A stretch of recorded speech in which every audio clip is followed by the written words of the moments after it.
Hello, everyone. I'm Allison, and welcome to my weekly meltdowns coverage of X on the Beach episodes 7 and 8. I just want to apologize for overlapping the episodes. I just had to throw that out there. Oh, this is fun. This is our first double whammy. This is going to be a good time. I'm saying hello to the hypothetical people in the chat. Right. I'm assuming there might be people there eventually, so we're saying hi to them. There's some people who might be on the toilet tonight on a Sunday evening, and they're flipping through, and they're like, oh, yeah, that's right. I got to watch them. We got a special guest. We have a third tonight. We've got Stephanie Wolf with us, another Sequester alumni.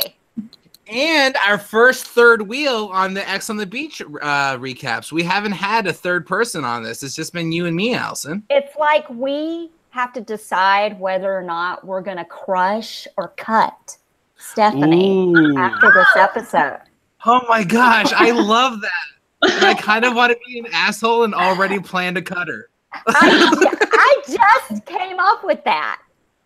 If we do that to every guest. We decide if we crush or cut them. That's so right. Savage. Amazing. How are you tonight, Stephanie? So good. I got out of bed to come join you guys. Oh, wow. That's important. We're all in different time zones right now. We're all over the place. Yeah. It's actually 6 o'clock. 6 o'clock for me. It's 7 o'clock for me. Yeah, so see, we're each time. Okay. So I'm all the way in the future. You guys are in the past. Right. Actually, present, past, and future. True. Right? Amazing. No? Oh, right. Okay. So for everyone that's going to be watching, this is how we're doing tonight's episode as we are recapping episodes 7. Is it 7 and 8? 7 and 8. Yeah, 7 and 8. So we're going to be doing, it's a Party Foul and Monster something or other. I don't know. It's referring to monsters. And we're going to be doing it because we're huge flakes and we kept forgetting to do the first episode. So now we're piling it up. But now it makes it like a special double episode, which I'm really pumped for. I think this is going to be a lot of fun. And we're also going to cover some of the Pauly Calafiore drama that has been unleashed onto the world in the last week. Like this guy. Yeah. Really? We do not gossip nearly enough on this show. No, we don't. No. We don't. I'm sick of us playing nice. I'm sick of it. We're playing nice with this bitch. We've always been so complimentary of these people, only talking about their good qualities, and then they go off and pull this shit. I mean, you did the qual. What kind of? I mean, you only have good qualities when you're on a show like X on the Beach. I like how we thought Pauly was the redeeming quality on this show, and then here we go. I really have to stop having hope in things. Like, I think that's what we've ever since the election of Trump. We've just learned to stop having hope. That's right. we just elected Trump in Ontario, so we're going through the exact same thing here in Canada now. Oh, welcome to hell. Thank you. I'm already having a good time. So. Well, before we get started, we already have some people in the chat room. We have Eddie. Nice. Hi, Eddie. And Jerry Neely. And he says, y'all are back. Oh,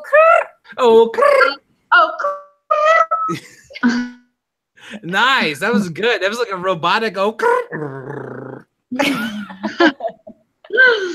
Yeah. All right, let's get started. Take it, Cliff. All right. So episode 1, episode 7, Party Foul, opens up with our new favorite couple and Derek's, Pauly and Lexi.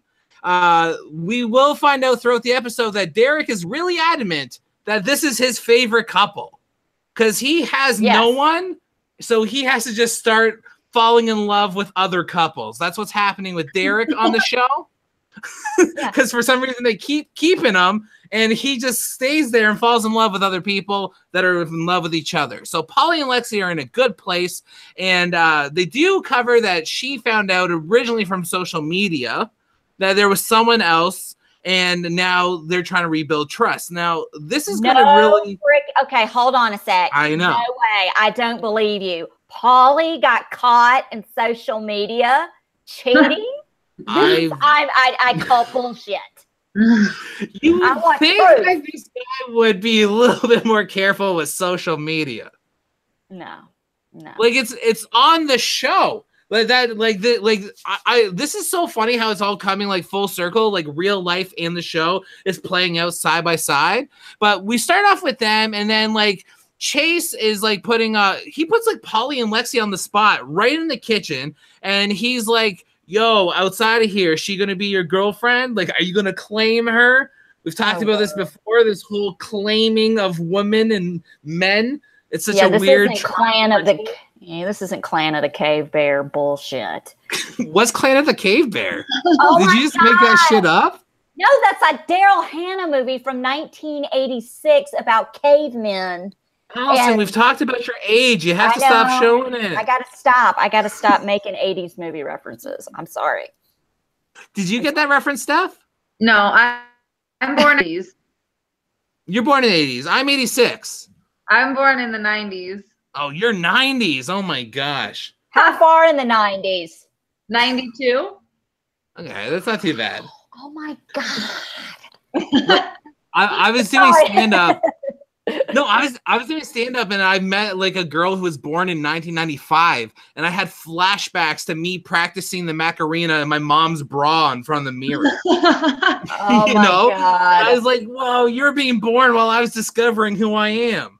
with a bra on. Of course. That's how most people go through discovery, Allison. Okay. So, like, what do you guys think about Chase putting them on the spot? Like that's kind of awkward, right? Well, not if you're in junior high school and you're living your life that way. I mean, it's like, are you guys going out or what? Will you go with me? Wait, is that another 80s reference? Because we used to say, will you go with me? I understand that because in the 90s I watched movies that you watch in your early 30s. So I thought it was awkward, but also like kind of assumed already. Like they've been hanging out nonstop the whole time. I don't know. I feel like they didn't think it was that awkward. Yeah, it was kind of a stupid question. It's like Captain Obvious, Chase, is that your new nickname? Yeah, they're together, obviously. Yeah. But this is one of my questions, though, right? Because I'm not like into this like dating party culture, and we kind of talk about this a lot. That I always feel out of the loop on what's normal to these people. I do too, yeah. Like the idea that they claim each other, the idea that like even like Victoria saying, "Well, Lewis didn't say we were in a relationship, so I get to fuck everybody," and you know, like they have weird practices on the show. If I'm mad at a girl, I'm going to just say she fucked my uncle. That's the way these people live. The funniest part of that whole thing was he didn't say, they don't talk, they text. So it should have been, well, he didn't text that I was his girlfriend. He didn't text it to me because they don't fucking communicate with each other. None of these people communicate with each other. And that's why it felt very impersonal, because even the fact that like he did kind of overlap in the past. He did not cheat. He overlapped. Yeah, right? You didn't get my overlap reference at the beginning of the show. I didn't? Oh, I was probably like still just boggled by the fact that you know movies that no one knows. Hey, Cliff, you've got like, it looks like a piece of snot or something. Let me see.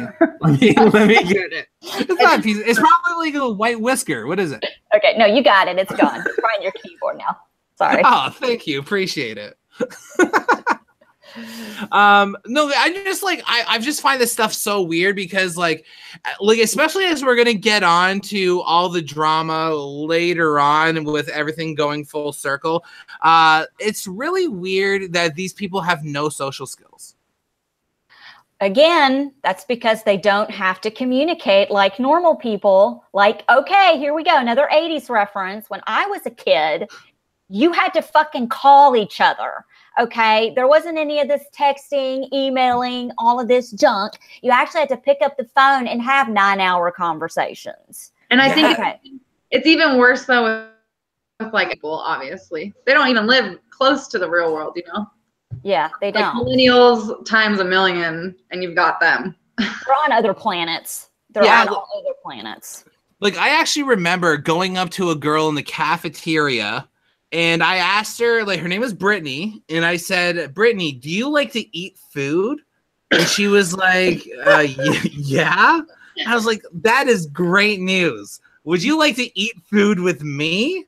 And she was like, oh, okay. And I was like, perfect. And I took my poutine and put it on the table right beside her and made us have a date right there. Like, wow. yeah, that was like awkward junior highness, like at its fullness in the 90s. And I'm still seeing that with these, like, and these people are like hunks and babes. Like, they're literally, they got chiseled bodies. They look great, but they act like toddlers. It's so weird to me. It's very painful for me to watch sometimes. Like I said, my boyfriend, Captain Obvious, has watched it with me, and he's just like, I don't get it. He's like, I really don't get these. You know, I'm like, look, I'm right there with you. I don't either. If I had to date in this day and age, I would fail miserably. I wouldn't know what to do.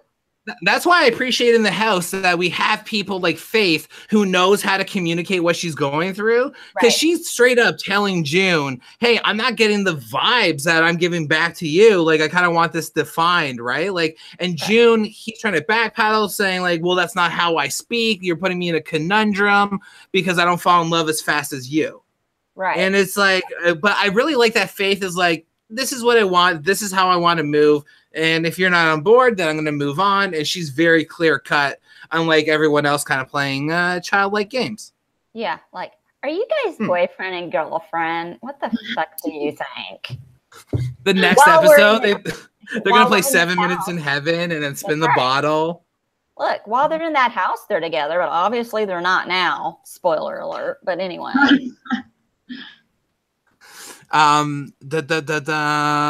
Okay. So the first episode, like, yeah, this is going back like 2 weeks, but like, there's a lot of gems in this episode that I really don't want us to go over. Like the fact that they're so stressed out that the only thing that's going to solve their problems is a slip and slide party.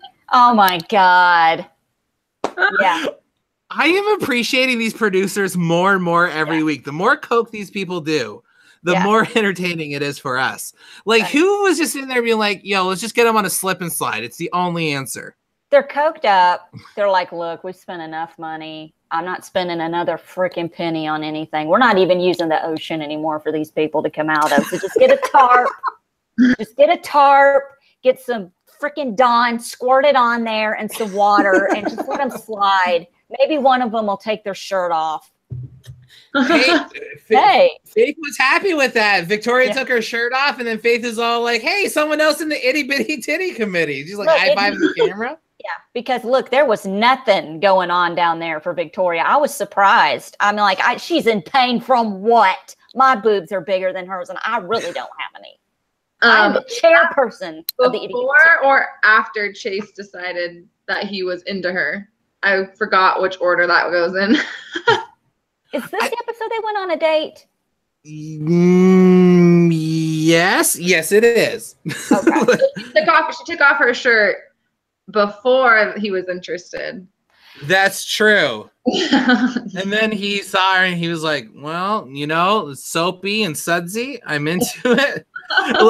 You know what it is? Like, there's no chemistry between Victoria and Chase for me. Even like 0. None. Less than 0. Yeah, less than 0. Later on in the episode, like I'm gonna ping pong a bit here, but they're gonna end up kissing, and it's really gross. None of these people know how to kiss. It's so nasty. I feel like he's just like, Skylar's been gone for 2 days. I'm really horny. I know she'll give it up. Why not? That's got to be the decision, right? Like, there's no way he's actually interested in her. There's no way. She's the second choice. And listen, I've been this girl more times than I care to admit. I've been the 5th choice. I don't care. But like, they always choose somebody else. And when that person leaves or is no longer what they thought they were going to be or does something to piss them off, you end up being the second choice. And he's not going to treat her the same way he treated Skylar. This, you know, he's going to do what he can to get away with it. But it's so bizarre to me how quickly he moves on. Is this a young person thing, Stephanie? I mean, do people just move on that quick? I mean, I just don't get it. She's our token young person. Like, we're too old. 26-year-old. I need answers. I feel like people only like. I mean, I feel like it goes across all ages and everything. If someone's moving on that quickly, they probably didn't have that many feelings to begin with. It's true. But I'm too lazy. The show almost seems like an options game, right? Because you always you see some people that are just like on the wayside, like, oh, I didn't connect with anyone, so I'm just here while other people's connect, right? Like Jasmine's been in that loop for a bit now, and like Derek is like in that loop, even though he got to revenge make out with Angela once, right? And now I guess Angela's in that loop, right? Like, yeah, it's really weird. I don't know if it's a young person thing, honestly. Like, I'm more so in the camp of I think it's these types of people like that are just kind of like vain and lame. That's true, right? Like other than Faith and Jasmine, like we always kind of put them aside because we love them. We love them. Look, we're talking about a show called X on the Beach. Why am I getting so literal? It's like I put too much thinking into this gosh damn show. Like I really do. I analyze it, and then I'm sitting here going, "It's X on the Beach, Allison. It's not freaking Survivor." Well, you don't put as much thought into the show as the producers do because the flag ceremony, like it comes, and they have a big surprise for us. Yeah. We're going to be doing this shit on the lawn today. Oh, yeah. I told you. They're like, look, we don't have enough money to use the beach this week. It's out of the beach. We spent too much on the tarp and the Dawn dish soap and the freaking booze.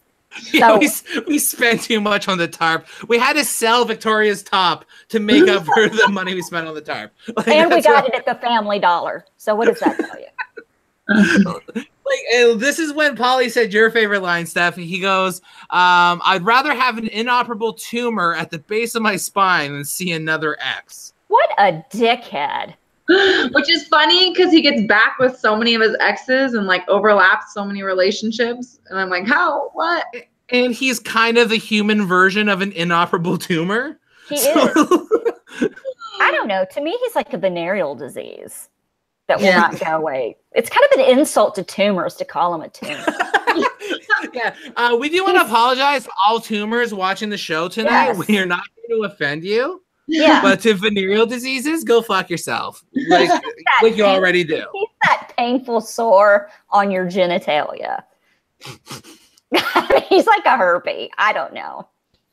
I had so much faith for this renewed redemption arc, Polly. It's over. It's done. It's so much faith. Way too high. Yeah. But like I was honestly like we went like 6 episodes with him being like a dude. Yeah, like, just like funny one-liners. Yeah. He was like solid. Yeah. Like he was the funny one-liner guy, and where the producers were like, oh, and him and Lexi are still together. Let's keep moving on, right? It was like totally like copacetic and cool. And now it's like he's fearing that he has another ex coming, and we got Faith going down. Who else went with them? And Angela. But Angela only wants tea. Polly can't handle having another ex. And so Faith is sitting there, and then out from the ocean waterfall lawn comes Marcus. From the creek. From the nearby hose comes Marcus. And he is maybe my favorite quick character we've had on the show. This just proves my point that every douchebag I've ever met in my life has been named Marcus. A starved for attention douchebag that thinks they're funny, and they're not. I can't believe you would do Marcuses like that. Well, I dated a Marcus once, and fuck him. Well, I have a friend named Marcus who's a yoga instructor and hits on lots of girls, so he is a gentleman. Oh, please. Gentleman Marcus. And that's what we thought about Polly, okay? And look what's going on. This domino effect that's going on over here with him that we'll get to later. I have a question. Yes, Steph. If Angela just wants to try so bad, why doesn't she leave the show? Can she? Well, she can get more Twitter followers that way. Yeah. Tarai's her second love. Attention is her first love. Yeah, she likes to I just want to be with Tarai. I just want to be back with Tarai. And I'm like, then fucking go. Yeah. Go get on a plane. Right. If it's true freaking love, then walk your big ass off the show and be done with it. But no, attention is her first love. Well, Tyus or whatever, her second, I guess. Which makes sense why her and Marcus don't get along. Yeah. Well, yeah, she has a very busy schedule of screaming at people. Like she's gonna have to scream at Marcus, she's gotta scream at Shanley, and they're like the human equivalent to puppies. And she wants to yell at them. Marcus being a mentally handicapped puppy. That's not his fault. It's not. He's a puppy that was exposed to too much glue. And like he immediately comes on and like Faith, she says like do you notice how she's described both of her exes as guys that she's had really great one night with? Yeah. How are they exes if you're at a one night freaking stand with them? That again with these young people.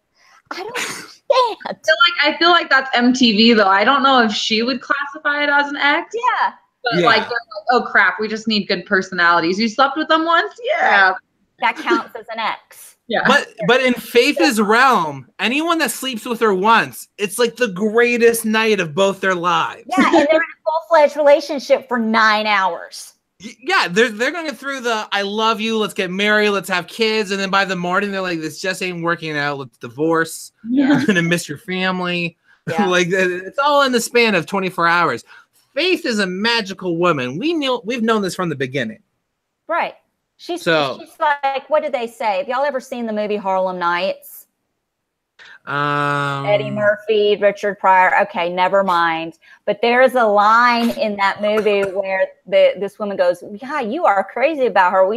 That woman's pussy so good, you throw it up in the air, it turns into sunshine." That makes me think of Faith. Yeah, like, well, even like Marcus, he calls Faith his Georgia peach with always has the good vibes. And so like she's got good relationships with her ex. And at this point, she gets to go spend some time with Marcus. And then Romeo, he tells bad girl Ange and big bro Paul that they can go now. I like that Romeo's giving people nicknames now. Yeah, he's even done. He's done. At least they're nice nicknames. Can I say I've been really, really enjoying the evolution of Romeo this entire season? Yeah. Right? Like, he's like, I'm topless now. I'm going to hit on Faith now. Now I got torn jeans. Now I give people nicknames. He never knows what he does. They took the script away. You know, the coked up producers took the script away and were like, look, Romeo, just go out there and say, we don't care. We're busy over here anyway in the tent. You know, so just say what Romeo, we know you're good at improv. Just take it away, buddy. Just do it. And this is where, yes, Chase and Victoria, they go on a oh, sorry, I'm about to die. Someone else talk. They go on a date. Chase and Victoria go on a date, and they're sitting by a cliff. Cliff, you all right? Sitting by a cliff. Yeah. And they kiss. They show up on my shoulder right now. Like, what? They kiss. They make out. Extremely awkward. It seems very forced, in my opinion. Chase is like, okay, I'm just going to go through all this just to get her panties. I really don't care anymore. And Victoria's over there like, oh, I just like him so much. And it's like, girl, open your gosh damn eyes. He was just with somebody else 5 freaking seconds ago. But man, was that a nice Jeep. That was a great Jeep. That was really a great Jeep. Yeah. The whole time I'm not even like a car guy, but I was like, yeah, I'd go off-roading in that Jeep. That's a great Jeep. I'd take that bastard mudding. We'd have a good old time. Yeah, I feel like they're trying to set up the Chase Victoria thing, but like I'm gonna go on record and say I'm completely over both of them. Yeah. Like Chase is totally uninteresting to me. He doesn't like Skylar because she eats. And then Victoria she cheats and then doesn't like take any responsibility for it. They're both kind of garbage people. Just garbage. And now together they're like double garbage. Like, why would you want to be with a woman where you have to or just verbalize everything? I am your boyfriend. Do not fuck other people. 365 days out of the year, do not fuck other people if you're with me. And that means next year, just we're together to keep your vagina off other people. We are together. I mean, it's like you have to be specific with her. You really do. And I don't know what she's already pretty small. I don't think she's gonna like not eating. He has a real issue with it. I know her boobs can't get any smaller. She'll be like a little boy. Inverted. Well, yeah, when you lose weight, you lose your boobs. And so I don't know. That's funny. The whole time too, when you're like, my boobs are bigger than hers. I'm like, my boobs are bigger than a lot of these girls. And a lot of them got enhancements. Like, I got to work on my life right now.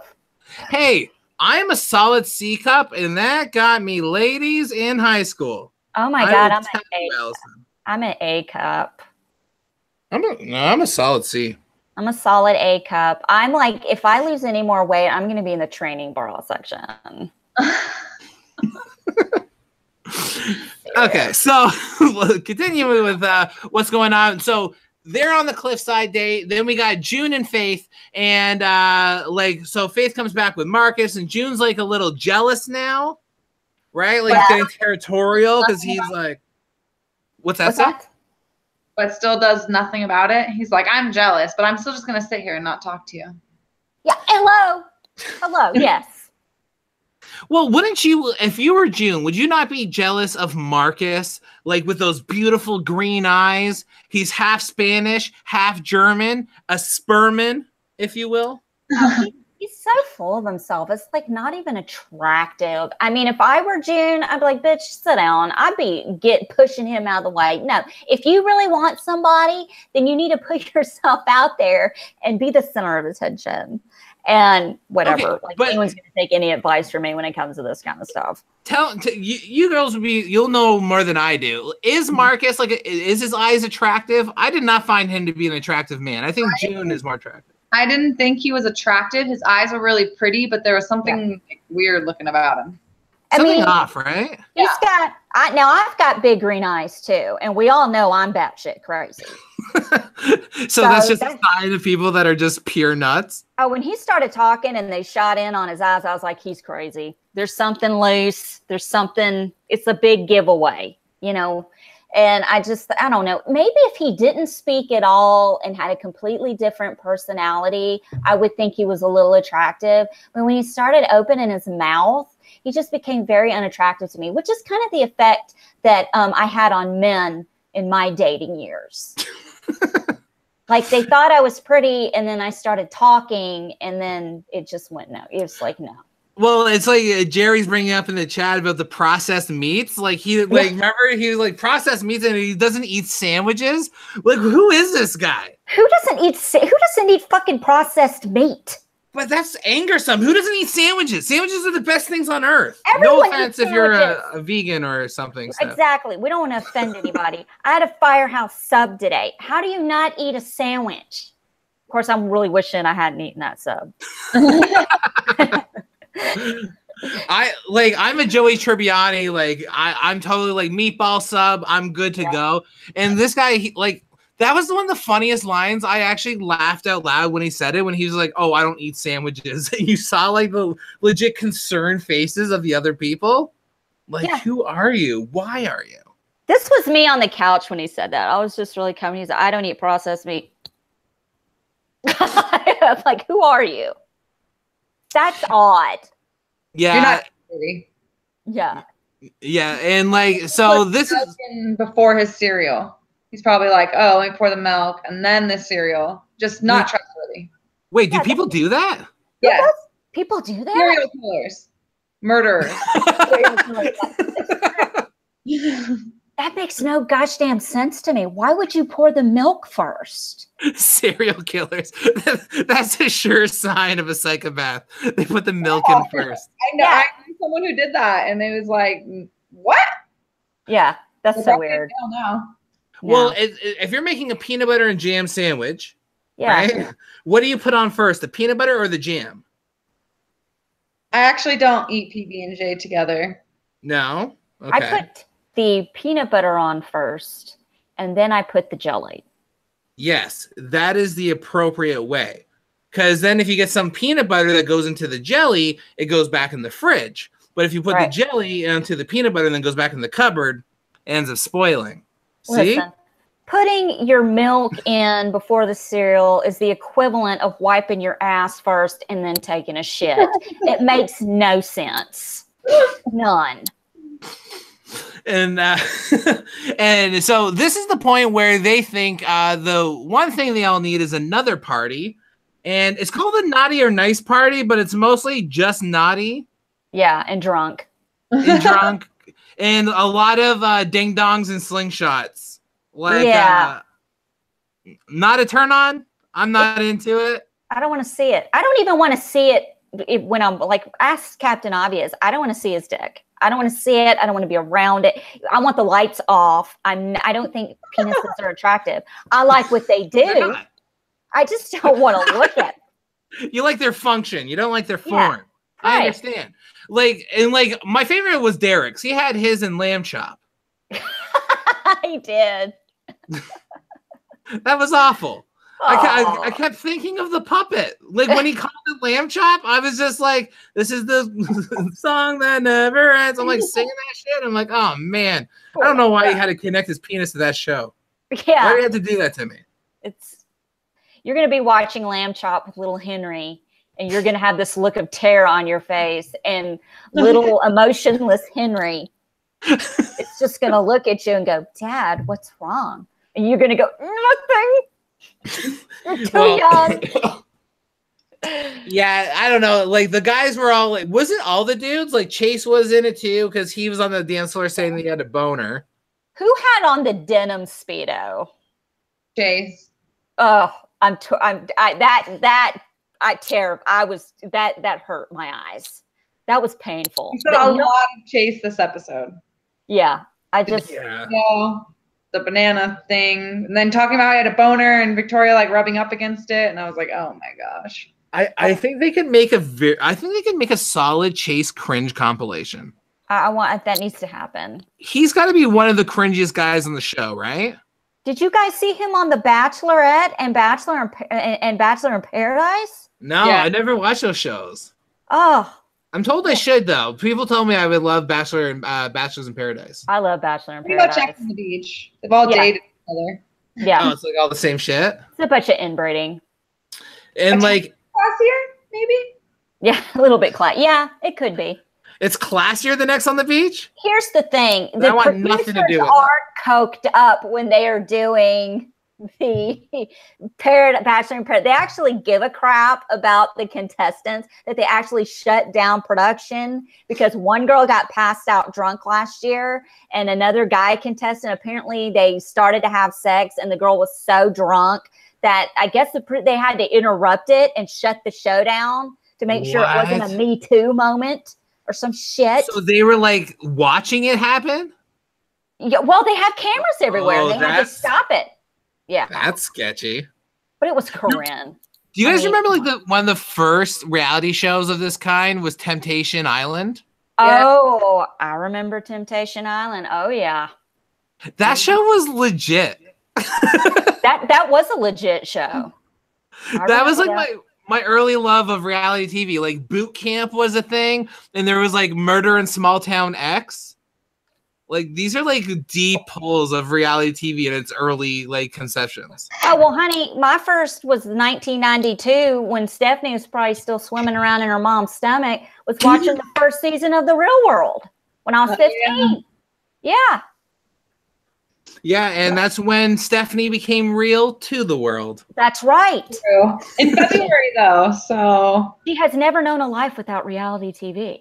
You know, my favorite show was, the first one I remember watching was Joe Schmo Show. Did any of you guys ever watch that? Yeah, that was legit because he was the only one who thought it was a reality show and everyone else was actors, right? Yeah. And they did the stupidest stuff and like made him like get chained to someone for like 24 hours and like the guy had explosive diarrhea all day and he had to like sit in the bathroom with him. Oh, I've never seen this. I need to watch it. I actually want to really watch that show again. It's been so long, but I actually remember that being like gold. Yeah. Is it a cat you're petting? What? Are you petting a cat right now? Yeah, she jumped up. oh, she blends into the couch, so it looks like you're just like petting air. And I was like, oh my god, I bet you Stephanie puts her milk in first, then her cereal. Yeah, you can see your face. Oh, what's your cat's name? I have 2 cats. This one's name is Black Kitty, and the other one's name is Orange Kitty. Oh, I like how you differentiate. That's wonderful. It must be nice to have friendly cats that don't try to bite your face off. Yeah, they're a little needy, as you can see. Oh. My pug is just like at the door snoring. His name's Hoggle. Hoggle the doggle is his full name. Checking on the chat. Okay, so they're at the Naughty or Nice party, and Victoria and Chase are making out on the dance floor. Yeah. And this is like the second time Angela's done this, where she's just like hoping that they have babies. I really wish they'd stop encouraging each other to procreate. Yeah, when she started on that, see, I can't listen to Trash Mouth. That's Angela. I can't listen to her go on and on about anything. It's just she started talking, and I was like, I gotta zone out. It's so dumb. These two, Polly Califield does not need to procreate anything. Wait, what's that? The episode that Angela and Alicia talked? No, I think that's the second episode, but like. I'm like, and we'll definitely go on that for probably a while because that was ridiculous.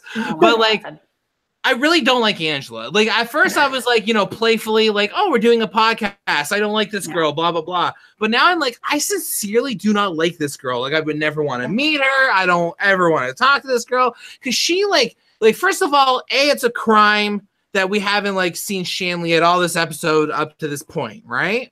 And then but we'll see her next episode. Oh, we're gonna see her later on in this episode. Yeah. Because of stupid Angela and like that whole argument that happens, and it's gonna be happening soon.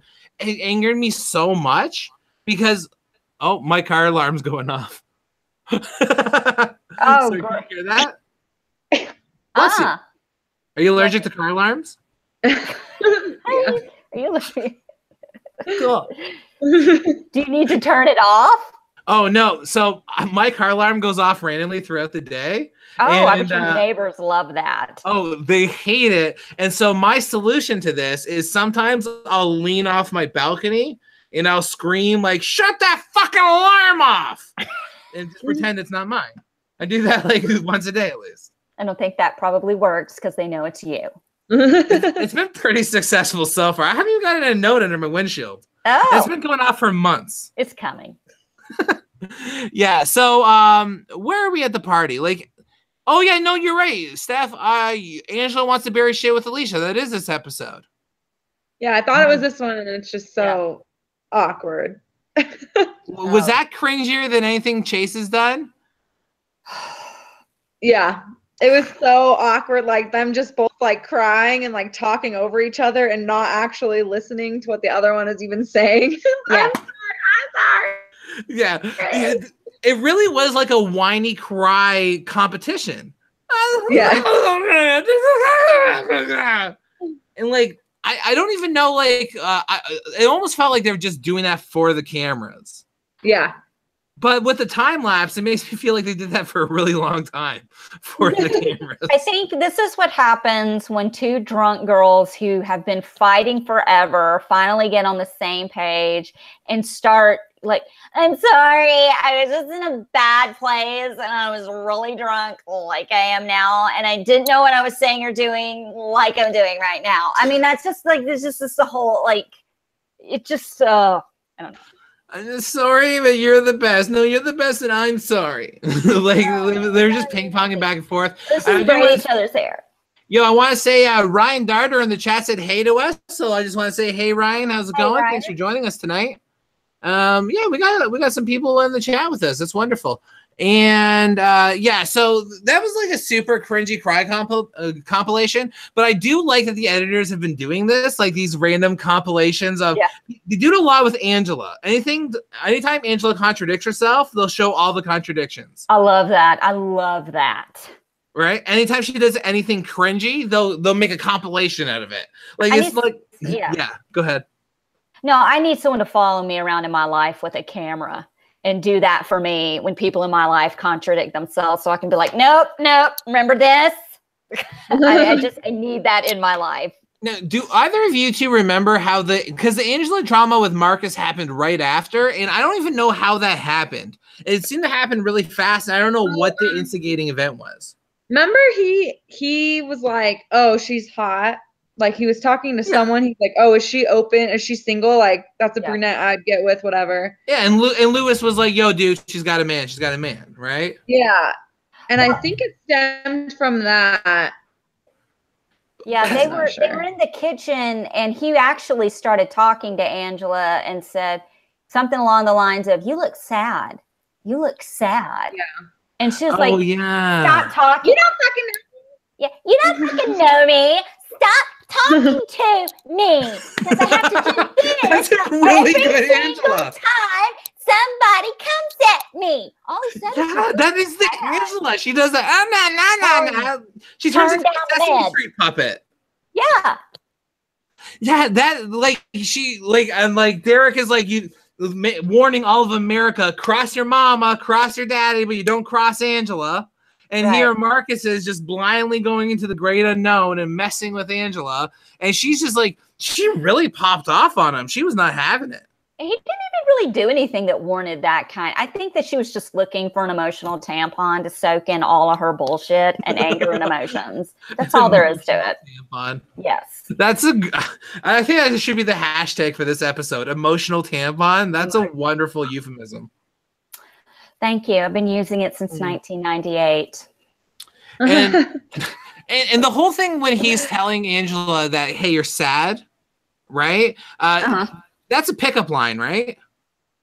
Like that's the nagging thing. He's trying to pick her up, but I think he was really drunk and self-centered. Yeah, and just being a dick. To me, he seemed very just socially awkward. Like he doesn't really know how to talk to people. And how I could tell is like when she was telling him to be quiet and everyone else was telling him to be quiet, he kind of kept going on and on, not to be an instigator, but I kind of felt like he kept going on and on about it because he was trying to get out of it, but he didn't want to be embarrassed and it looked awkward. So he was trying to kind of slowly back out of it by being funny. I've seen people do this a lot. And it's just like, just let it die. Let it die. I kind of see it too when you if you're at a party with friends and you've been partying for a couple hours and then someone that's a big personality shows up 3 hours in. And this guy's late to the party, right? Like he hasn't been there since the beginning. Some of these people are OGs. They've been there since the very beginning. So like for this guy to come in and try to suck up all the attention, they're like, yo, that's Angela's job. You don't get to do that. Yeah. She's the attention blower. She goes to town on it and sucks it out. You don't go there. You can tell it's awkward too because Faith is like embarrassed. Oh my gosh. She walks him off, right? Stop. But that's again Faith being really level-headed, being like, yo, dude, this is what's happening. I gotta communicate this to you that you're being an idiot because and blah blah blah. And I want to see Faith have her own show. They need to take her out of this MTV universe and give her own thing because she's a special creature. She's going to be on another show. Is she actually? She and Angela, our two favorite people, have been paired up on the Challenge Final Reckoning. Really? Oh, as a pair, rivals kind of thing. I guess. I don't know. They're running out of Final Reckoning. They're in pairs. Yeah, it's called Final Reckoning. They're in pairs with people they've had vendettas with. Yeah. So Natalie and Polly are together. Yep. And Devon and Jose are together. Oh, no way. And Angela and I actually have to watch the new the Challenge Champs versus Stars because I heard Jose's on it and I really wanted to see him on my TV again. Yeah, he's on it. I've been watching it, and he is so terrible. It's hilarious. Yeah, like he's like wonderfully awful, right? Like that's like his whole bit. But he's actually terrible also because they do like swimming challenges, and he doesn't know how to swim. Like how can you be on the challenge? The challenge is literally all about physical strength, and he is the epitome of not that. Yeah, he's one of those guys that works on his body to look good, but he can't like lift a paper bag. Sitting there doggy paddling in the water. Man, there's so many great personalities. Like I really do enjoy these people, like from an entertainment standpoint. And so then we cut to Lexi and Polly in the bathroom. Yeah. And there was some dirty talk there. Oh yeah, I don't even want to say it. We don't need to. We all know what was said. It was. So she says, and then the narrator says, "It looks like Polly already put a crush vote in that pineapple." Oh my God, I love it. He's gotten so salty. He's right? There's a lot of salt from the narrator. Like that's drunk. might be my favorite part. Drunk, coked out. They don't even give him a script anymore. They're like, "Here's the scene. Say what you want. We'll get it. We'll keep the good stuff." Oh, and Jerry in the chat saying that happy to have Devon back. I'm actually really happy to see Devon back too. And she is good TV. I really like her. Yeah, and I like Jose too. He just can't. You know what I'm saying? Anyway. And we have an important snoring update. Haley has been replaced by June. Oh my God. Oh, yeah. Somebody gave him some Rufinol because I don't know how he was asleep like that. I really don't. Everything they were doing to him. Yeah, they put a banana on his on his banana. On his banana. They banana stacked. They banana stacked. Yeah, so they put a bra on him, a hat. I wrote it all down: sunglasses, banana, hat, and a bra, and a condom. And then Faith was twerking, and they just kept chanting, "Wake up to the booty, bro." This is what they're doing with their lives, and we're recapping it. And you have notes. Now I have You're reading notes. Let's say, "Wake up to the booty, bro." Like I have that. Wake up to the booty, bro. I don't know how he didn't wake up when they put the banana on his junk, because let me tell you something. When I'm asleep at night and my cats are in bed with me and they jump over or graze my private area, I'm up. I'm like, what was that? So we got to kind of beeline it for the end part of the first episode here, but we went to the Shack of Secrets, and that really is like the main storyline for basically the rest of the episode, because Polly and Lexi go down, and he gets the Derek treatment. She gets to go through his DMs for 7 minutes. Oh man, this made this. Oh, I'll let y'all go first. Here's the thing. I don't have anything to hide. You guys could go through my DMs right now. I'm not a gross weirdo. So I'm not gonna go and have really messed up DMs. So for me, I that would never be an issue. I'd be like, yeah, go through my DMs. Go through it in front of everyone. It's usually me talking about these shows with people. That's what my DMs are, right? But why do they still have it from months and months ago? Oh, and I gotta ask the chat if Allison is frozen for them, because she's frozen for me. No, I'm here. I was just listening. I was sitting back. Oh no, but your picture's frozen for me. Is it frozen for you, Steph? No, it's not frozen. Okay, that's fine. As long as people can see you, Allison. This was weird because Lexi goes off to the girls and is like, "Oh my gosh, this is what happened," and she's totally justified. She's like, "How can I trust him? Yeah, I knew that it was bad, but I didn't know it was this bad." But Paulie also goes off and yes, he's in the wrong, but he's also like, how can we ever move forward? You already know, you already knew I cheated on you. How are we going to move forward if we just keep talking about the past? And I get that as well, but it's okay, but you have to let her, she's going to be mad. She's got to process it. And I've actually thought about this. Okay, so if there's an infraction in a relationship, right? So one person cheats on the other, and if they go and tell the person, that is a show of truth and a show of honesty. Hey, this is, I went and cheated on you. But does any sane human want the details? Right? No. You're damned if you do and damned if you don't. Because you always wonder what if, but if you find out, then you know for sure, and it's even worse. Yeah, and it's one of those things where I almost feel like if I was her, I'd be like, well, I know it wasn't a good situation. I probably don't want to know the details of this.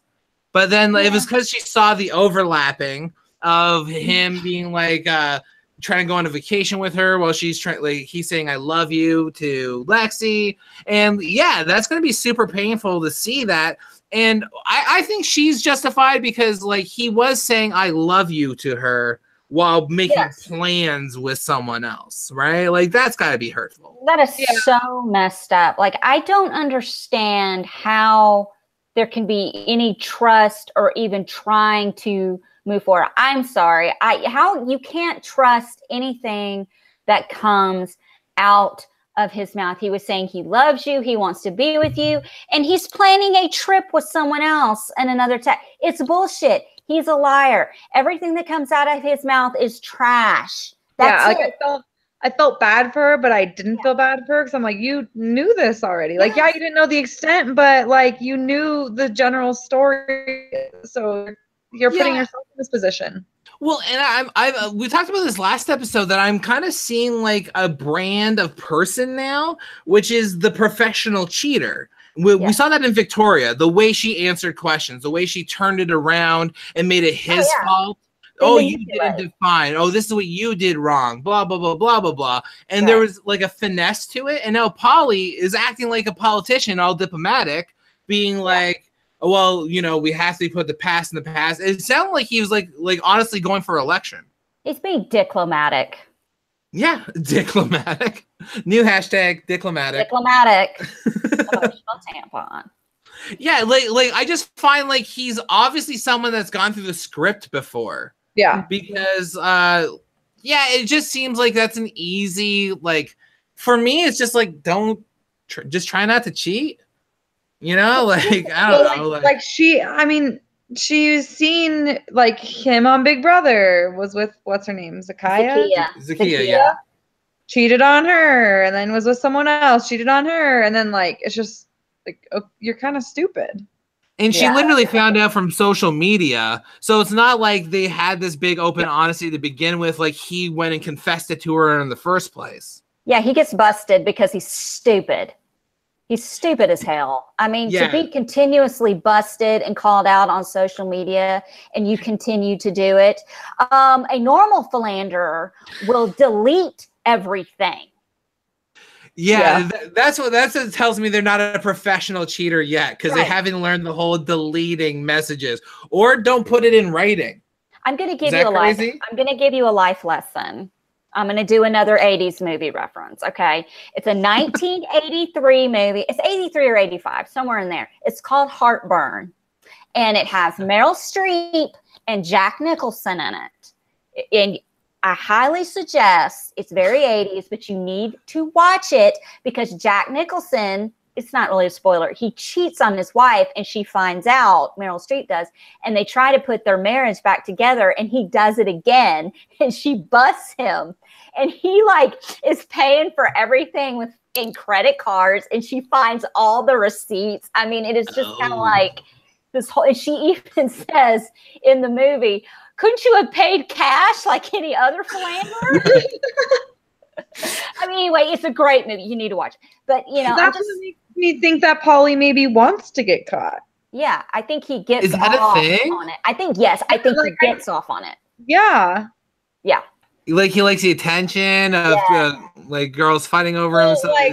So when I was single or like I was dating someone and, you know, we'd only been dating a few months and I can't break up with people. I'm just so bad at it. So it was just like, oh, I saw you're hanging out with this other guy. What are you doing? They're like, oh, I'm not really interested anymore. Oh, I'm so sorry. I mean, but it wasn't to that extent. It wasn't like, oh, I love you so much, and then I'm off cheating with someone. It was not like that. It was just like, I'm kind of hanging out with someone new. Yeah. So I feel like that's how Paulie. It might be like I think he does move on quickly, like, and that could be it. I don't know if it's at like the same as you because Paulie has like a big ego about himself. You don't have an ego about yourself or something to prove, right? You're not getting off on this guy seeing you with another guy. Paulie gets off because of the attention that he gets from social media and all of the people that follow him and doing all this. It's like, oh, look at me, I'm with another woman and all this. He did tweet. He did tweet about it, why he cheats on people. You want me to read it? Please read it. Yeah, and we'll just go into the recent poly drama right here because this Stephanie, is it's not cheating; it's overlapping. Yes, it's overlapping. Sorry. So give us the poly update, Steph. So what happened was, I don't know why I knew he was dating Danielle from The Bachelor because I really like Danielle. She's a baby's nurse. Like, she works in a hospital with children, and she's just such a sweet human. And I've seen like her pictures of them together. For some reason, I didn't put two and two together that he was with Lexi on X on the Beach, and that something happened between them. And so I guess what happened was he was with Lexi after the show ends, and Danielle slides into his DMs, or he slid into hers or whatever, and they've been talking, and Lexi found it, and she messaged Danielle and said, hey, this is my boyfriend. Like, I know you're both, I know he's just as wrong as you are for doing this, but could you back off? Okay. Yeah. And she just blocked her. She never responded, and she just blocked her. And then Paulie ends up dating Danielle. He's been dating Danielle since like January, and did the exact same thing. He gets cast on Challenge Final Reckoning. It started filming like a month and a half ago, I think. He meets Maria on the show. Yeah. And they hook up, I guess. No one knew about it, I guess, except for the cast. And then it just finished wrapping up, like, filming, and the cast was at some big party, and someone saw them making out pretty much at the party and was like, whoa, don't you have a girlfriend? And then, like, Kara's been posting all those Instagram stories, like, holding his hand and giggling and rubbing it in the girl's face. Which makes her a big C, you-know-what. Fuck, she's a cunt for doing that. I'm sorry. But she knows he has a girlfriend, and she's doing that. They're both in the wrong. They're both equal douchebags. Her logic was that she's single. Yeah, whatever.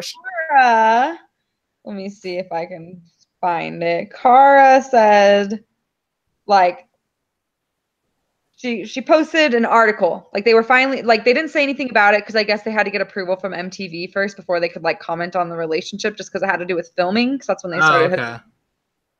So she talks to a reporter or whatever, and she says, I am single, and this girl, like, has no right to be angry. Like, it's not, like, we told her when we got back to cell phone service, like, we don't have our phones on filming. So yeah, we were hooking up for 2 months, but he literally couldn't tell her.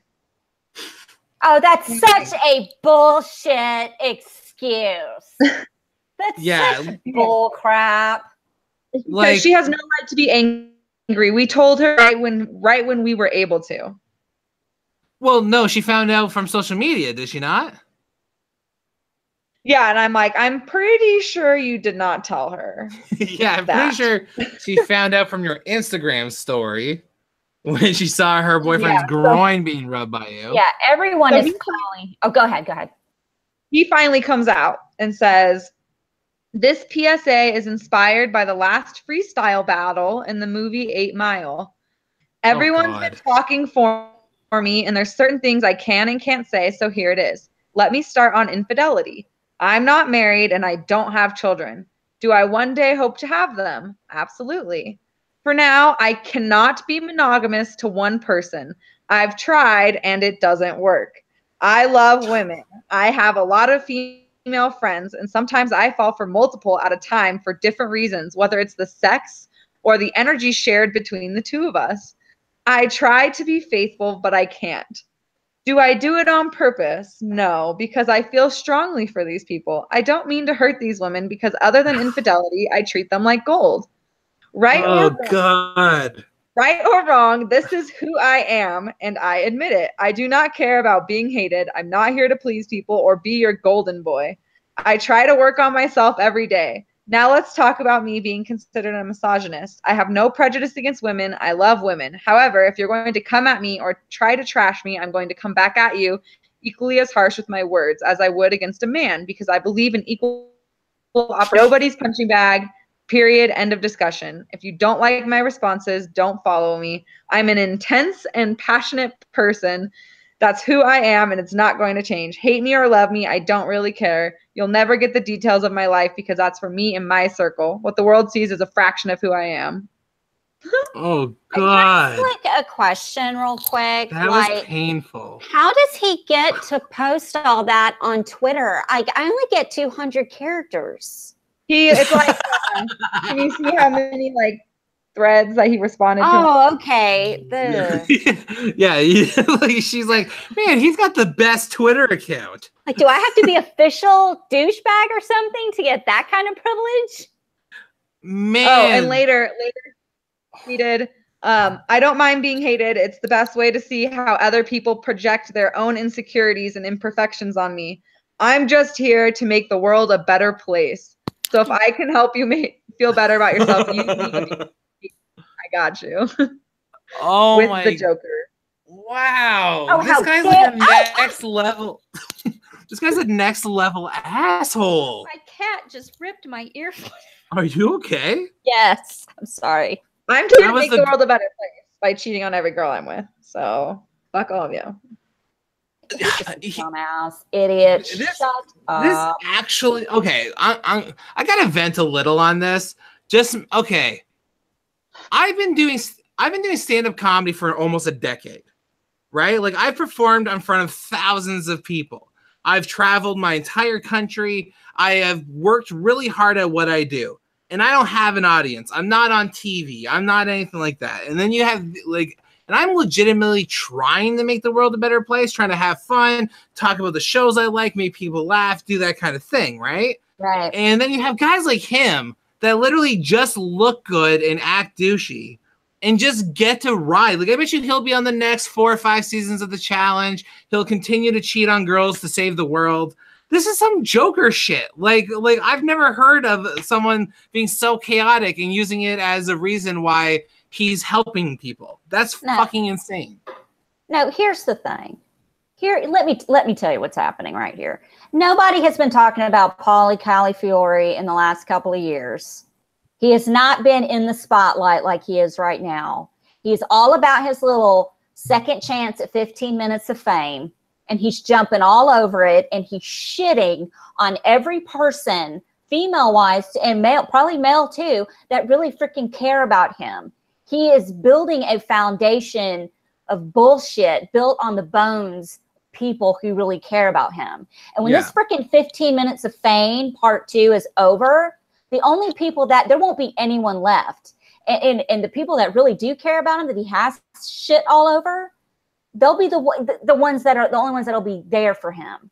So what he needs to be doing is knocking this shit off and realize Cara Maria is going to move on to the next dick, because this bitch right here used to be sweet and nice. And I really liked her when she started. The bitch had plastic surgery. She had springs put on the inside of her thighs. And whenever a single hot guy she likes comes on the show, them bitches are wide open. I'm serious. Like she probably has a remote for him too. Oh shit! Oh, here we go on a timer. Steph, you can see yourself, but you just went like naturally wide-eyed. You're like, yeah. It's true. These people think they're going to be famous like this forever, and they're not. And look, I've seen people act this way, and they forget about who helped them get where they are, and they treat those people who really care about them like shit. And look. This will end eventually. Every ride comes to an end. That's like you, Cliffy. You're a comedian. If you became the next Jerry Seinfeld, or you were hosting the Tonight Show with Jimmy Fallon, you became his Ed McMahon, something. That's like you divorcing your wife and moving on and marrying a supermodel. Well, guess what? The Tonight Show gets canceled. Your little supermodel wife doesn't like you anymore, and you've got nothing, and your wife is off raising your son, and you go crawling back to her. It's actually an interesting point, because I talk to a lot of new comedians that want to come into the game, and they don't know how tough it can be, right? And one of my pieces of advice that I always give them is you're a person first, you're a comedian second.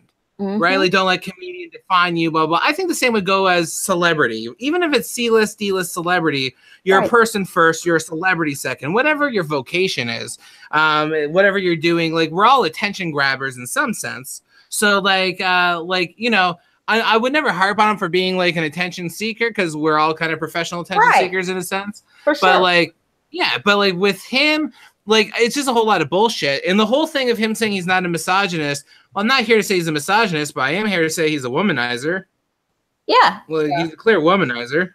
I think he's on X on the Beach, got cast. Well, they really liked Natalie on the challenge, I think, because she kind of had a thing with Bananas, Johnny Bananas. And like, I had to do Natalie as a celebrity name. Yeah, so. exactly. So they like she kind of just got instant popularity from that, and they were like, "Oh, we're gonna do a Vendetta season. Sweet, let's have him on X on the Beach so people can get to know him.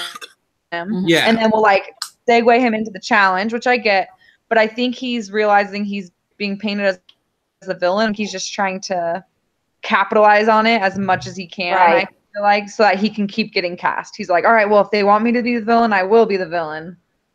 Sure. Well, yeah. Exactly. Definitely I mean, he's because. What's that? Sorry. I said he's still like a shitty person. Like you're still hurting people in the process, but yeah, like. Well, I've talked about this before about reality TV villains. Okay, so here's the thing that makes a great reality TV villain is they know they're the villain, but they're not necessarily a bad person. Like Richard Hatch is a good example of that, right? Like Richard Hatch is not necessarily like a horrible person, but he knows how to play the villain. So does Tony Vlachos, but the guy's a cop and he cares, right?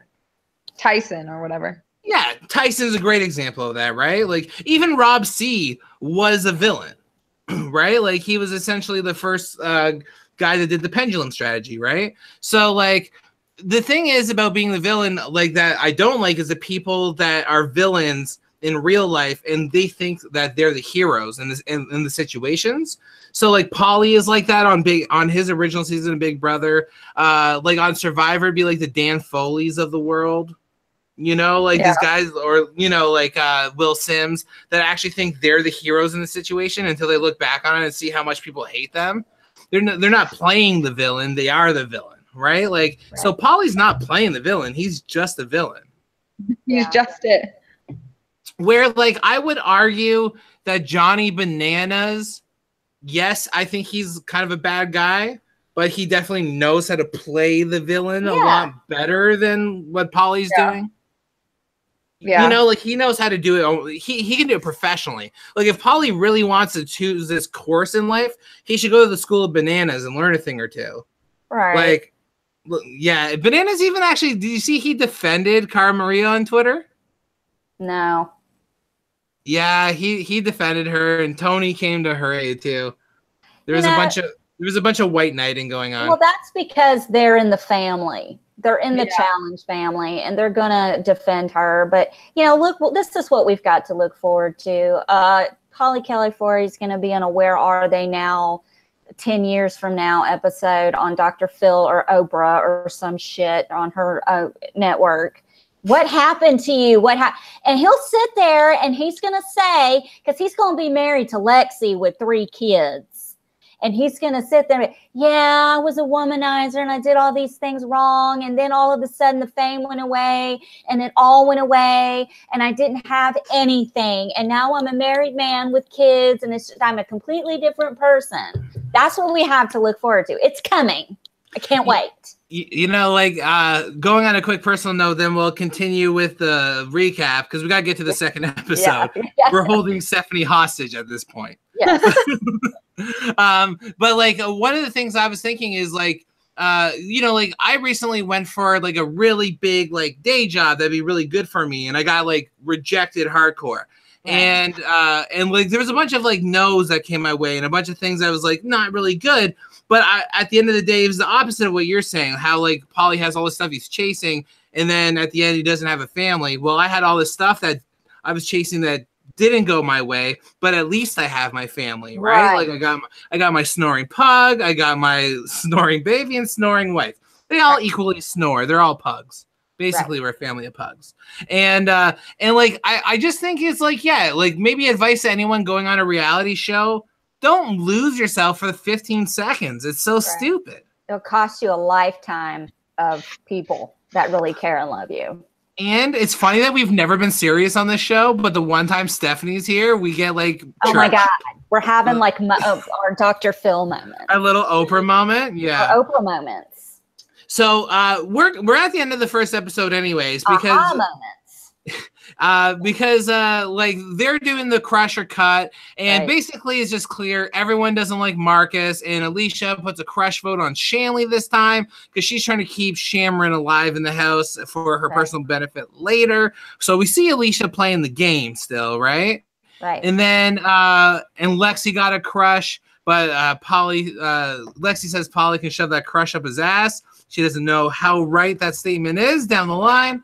And Marcus gets obliterated. Every single vote goes his way. It's a complete massacre.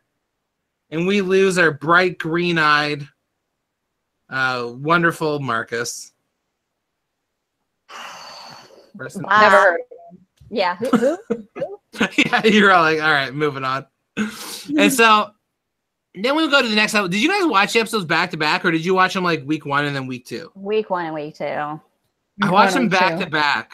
Okay. And that was a real ride for me.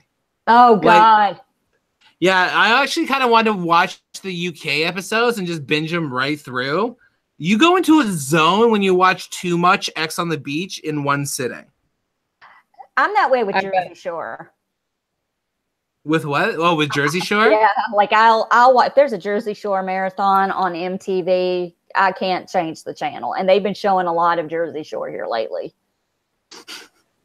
And yeah, and we're gonna be doing a Jersey Shore recap on the show on My Weekly Meltdown. Now, where are we at? Okay, so they started off with the flag ceremony, and it's Gucci, Alicia, and who else is it? I'm missing someone. Gucci, Alicia. Oh, and Jasmine. Yeah, Jasmine. So Gucci, like, I'm wondering if Gucci's gonna have another ex. Like, how many girls has this dude dated? No, not that many. He's done. Dude, Steph, are you into Gucci? Tell us what you think about Gucci. We love Gucci and hate Gucci. I don't understand how he has any exes. Thank you. Thank you. I'm like, he has more than one? That is he has one? Yeah, he has one. Attractive. No, he needs to start wearing that baseball hat backwards. And when you're wearing your baseball hat, now then let put PSA for me. If you're gonna wear a baseball hat backwards, that little flap thingy, can you like tuck it under or something and keep it from doing this? I don't want to wear that. That's the style now. I don't give a shit. It annoys the hell out of old people like me. No, I can't stand it. But his is the material that does this when he's talking, and all I can see is this in the wind. That's all I see. I still do the sticker on the hat.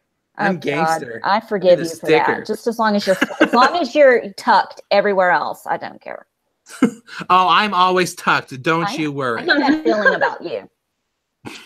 Now, I don't even remember what Marco was like. Why am I blanking on what Marco's like? Marco? Who's Marco? Marcus? Jasmine's ex. No, there's a new ex that comes to the beach. Oh, and it's Jasmine. Marco. It's Jasmine's ex, but I'm not even picturing what this guy looks like. This guy was so forgettable. That's how memorable he is. I freaking forgot who you're talking. This guy was in and out of this episode. I gotta look him up because I actually don't remember what he looks like. Ex on the beach. Marco. He looks. Yeah, are we all looking him up right now? He actually kind of looks like you a little bit without a beard. Weird. I would not say that. Wait, are we looking at the same guy? Like, is this from the US? This looks like from a different one. I think that's UK. That's UK? Okay, I put in US. I'm not finding this guy. Where is this guy? Jasmine. It's pretty sad you can't even Google. Oh my gosh. You could Google me and I come up. That's sad. Yeah, what? I don't know what this guy looks like. I can't find him. Who are you just looking at? No, it's Colton. Oh, hey, how's it going, dude? Does he want to join the show? We're talking about nonsense. He doesn't watch because I usually watch when I'm at work because I get so bored at work. Yeah, I watch. I listen to shows when I'm at work too. Trashy. Wow, this is crazy. So Jasmine has Oh, you found him? Okay, let's see what he looks like. 18 pages down, but All right. I still don't. Okay. Yeah. Oh yeah, he was like he kept saying he had comedic ability. He reminded me a little bit of you in the looks department. Okay, I kind of could see that. Okay. All right. Yeah, you're right. He is unbelievably good looking. You are correct, Allison. But he's not a funny comedian like you are. Oh, yeah. He would just announce his comedic ability. I can't believe how forgettable he was. I just watched the episode 2 days ago. Exactly. I feel really bad about that. Google couldn't even find him. Yeah, that's crazy. So he comes in, and this guy doesn't know how to speak because he says he's a social bee, and it's social butterfly. Yeah. He's like, I'm floating around like a social bee. It's like, oh, you're just stinging everyone you meet for the first time. Good for you. That was more of a Marcus, not a Marco. Yeah, the marks are really failing on this show. And so like he's saying he's a social bee and he's spicy like a pepper, like a jalapeno pepper or some shit like that. Oh, he's a jalapeno pepper in relationships because he's always spicy. He just needs to shut the hell up. Like, just shut. This is like a Plenty of Fish profile gone wrong. This is like a Love Connection. Remember that show, Love Connection? No, forget it. Move on. Forget it. Just keep going. Remember anything you remember. Keep going. Like Allison's like, you guys remember when Moses came out with the 10 Commandments? Wasn't that crazy? Remember when the ark was built? I was on it. I was in charge of the kitties. So when Marco was asked why they split up, he said it was because of Jasmine's insecurity, which just seems like he's part of the douche mold of the poly persuasion. He just seems to be another guy that's like a player who just wants to kind of go from girl to girl kind of thing. And then we go to Lexi and Polly off the top of the episode, and they got shit to hash out. And Polly says from the bottom of his heart he is over his ex. And then Lexi admits that she's dumb for believing Polly to be truthful, and then believes it. And they decided to like close the chapter of the past. It's never going away. Never. No, because it's here right now. And now Lexi and that girl from The Bachelorette are starting like a support group. They're in a group text chat. Yeah. Oh, you know that's real. You know there's a group chat. Real. I want to be in that group text. All the people that he has done this to, they are all, oh my God, I would love to see that. Well, the show ended filming in December, beginning of December, and he was with Danielle by like the middle of January. Oh God. That's brutal. So him and Lexi lasted a while. Yeah, like I really want to be in on that group chat. Yeah, imagine doing a recap episode of all of Polly X's group chat, just like we just have it out and we're like, yeah. And then Danielle said they're probably like just snatching his weave hardcore. I just need some screenshots, one screenshot of that, and I would be set. I'd be okay. I'd be like, yes. Now we're gonna get a storyline that we've been seeing on reality TV shows lately, especially MTV shows. Shanley walks in the kitchen and she sees the girls kind of they're shit talking. They're making fun of Jasmine. And that pissed me off. Yeah, that was shitty.